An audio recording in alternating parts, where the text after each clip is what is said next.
One of the last notes of July 2017 with Albizia, water lily flowers, macaws, and the rest of the jungle. Roses.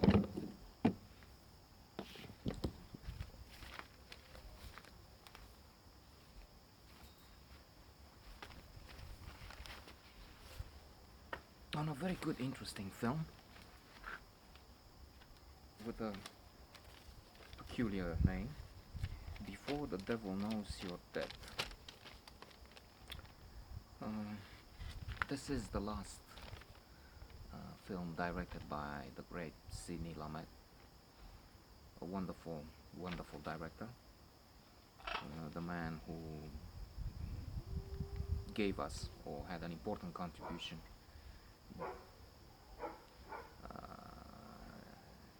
this is a disputed idea, the author film, how much one or the other has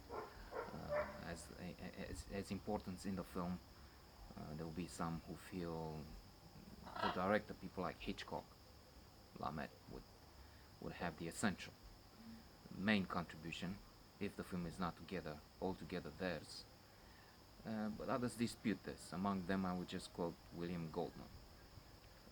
Others would say, I'm beginning to read now Peter Bogdanovich's Who the Hell Is in It, and he quotes Orson Welles as saying, it's the actors. Great performances will make great films. If the director is wonderful, but the performance is bad, there's nothing he can do about it. Anyway, Sidney Lumet himself has a wonderful book that I've read, Making Movies, in which he explains details and simple aspects as how to put Sean Connery very tall and Al Pacino quite short in the same frame, in the same picture.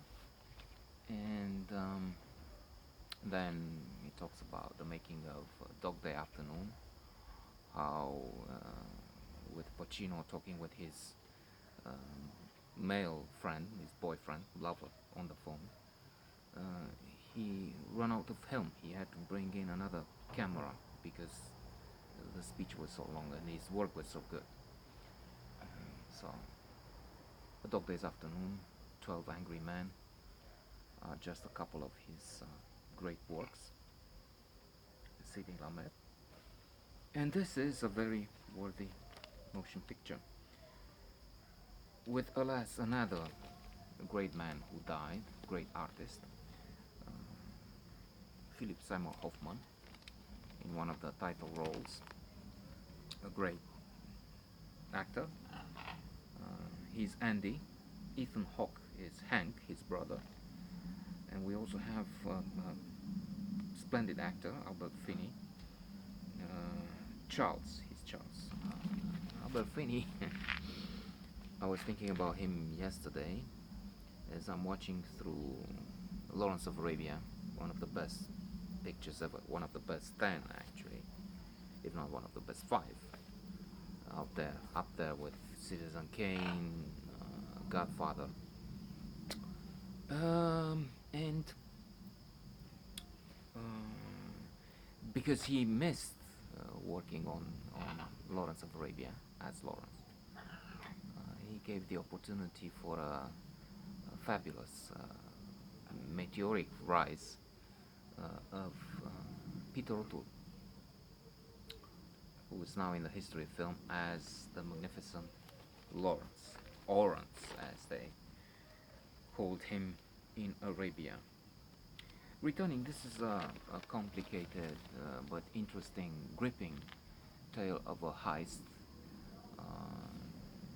Hank and Andy think about the perfect robbery, but of course it's not going to happen as planned, and they in their mind it will all mean taking an easy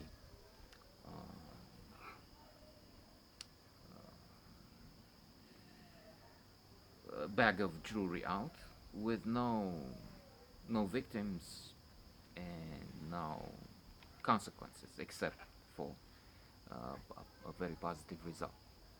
But it doesn't happen. It is complicated for both of them, really. This is also a story of addiction. Alas, Seymour Hoffman seems to have had this problem in his real life. From what I understand, uh, he overdosed. He used heroin, was it? And he took the wrong amount, excessive amount, and he died. And so we have this issue in the film: brotherly, filial love, and animosity.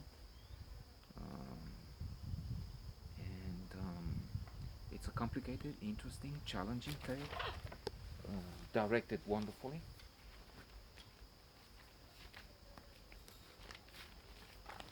And also with brilliant acting. Very good film.